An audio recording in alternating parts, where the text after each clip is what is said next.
Hi, first graders. I think there's actually more kids than just room 5 now joining us for bedtime stories, which is really exciting. So if you're just joining us for bedtime stories, we had started reading the Mercy Watson group of books, series of books, back when we were still in school. And we got through numbers 1, 2, 3, and 4. Today, I am starting with you Mercy Watson Thinks Like a Pig. These stories are by Kate DiCamillo, and she's one of my favorite children's book authors. If you have the means at all to order this set, they're great books to read over and over and over again and really practice getting better for second grade. There's lots of pictures. Mercy is a great character, and we really enjoyed them in room 5. If you have this book at home already, I want you to pause the video and I want you to go find it, because one of the best things that you can do to become a stronger reader before second grade is to read along with me. And that's one way that you can definitely collect more words into that cute little brain of yours.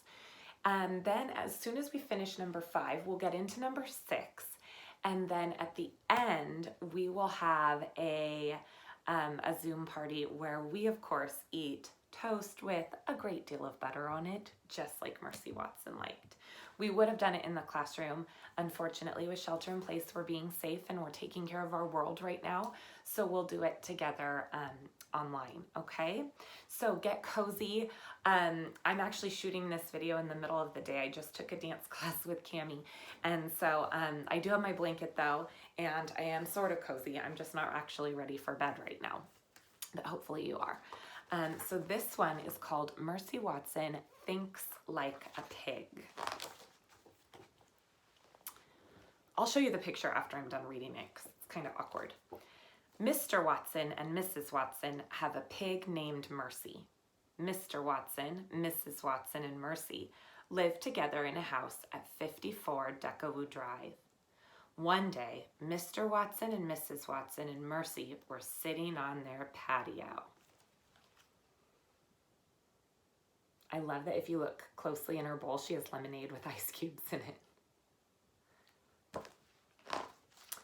Mr. Watson and Mrs. Watson and Mercy were drinking lemonade. Mr. Watson said, "Mrs. Watson, this lemonade makes my lips feel puckery." "I put an awful lot of lemons in it," said Mrs. Watson. "That explains it," said Mr. Watson. Mercy slurped some lemonade from her bowl. "Isn't it a beautiful day?" said Mrs. Watson. "Absolutely beautiful," said Mr. Watson. Mercy grunted.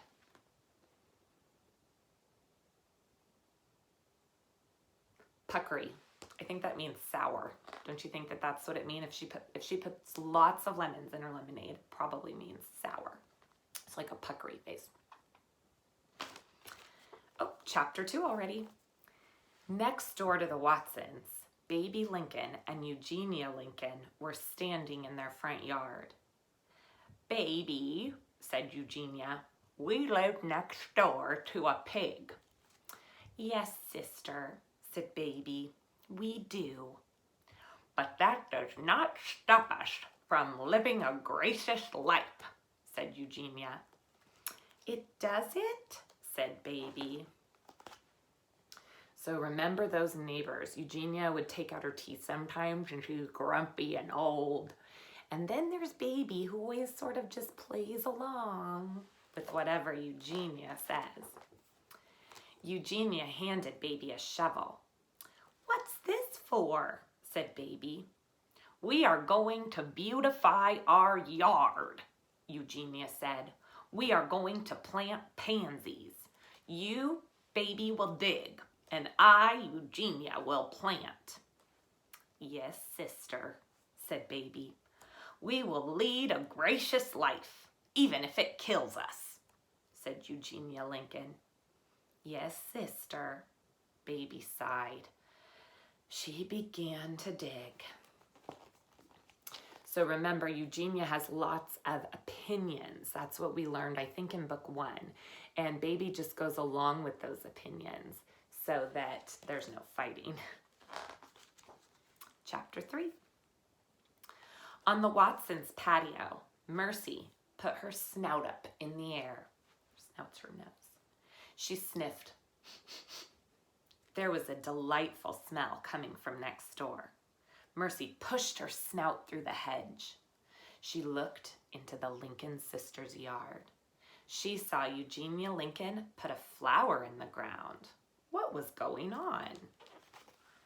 So a hedge is a bush.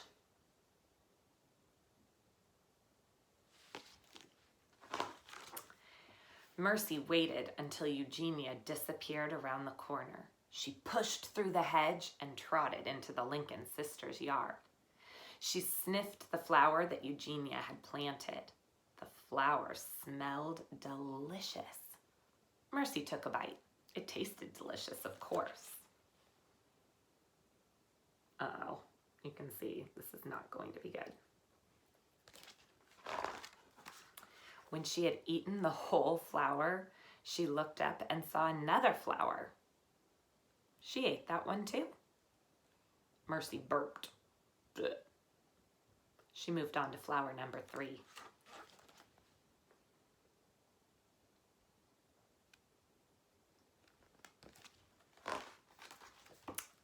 Chapter 4. On the other side of the house, Eugenia Lincoln planted her last pansy. There, said Eugenia. It looks spectacular, doesn't it? It does, said Baby. I believe I will go around the front and admire the overall effect, said Eugenia. Eugenia Lincoln went around front.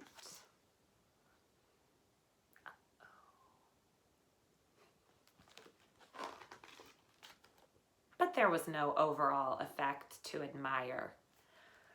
Baby! Screamed Eugenia. Yes, sister, said Baby. Where have all the flowers gone? Shouted Eugenia. Oh dear, said Baby. They were just here a minute ago. Mercy came around the corner. There was a spring in her step. There were pansy petals on her chin.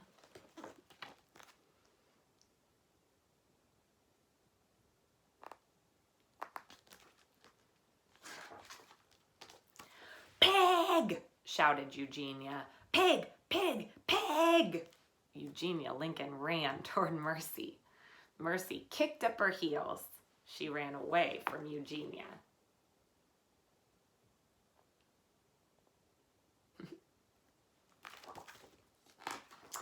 And that's where we're going to stop today. So we're on chapter 5. Of course, if you have this story at home, you can go ahead and keep reading. There's no harm in reading things over and over and over again. But I will be continuing this story with you guys tomorrow. Okay, so get cozy, get a good night's sleep tonight, and don't let the bed bugs bite. And there's no place like home. I miss you, and I love you. Good night.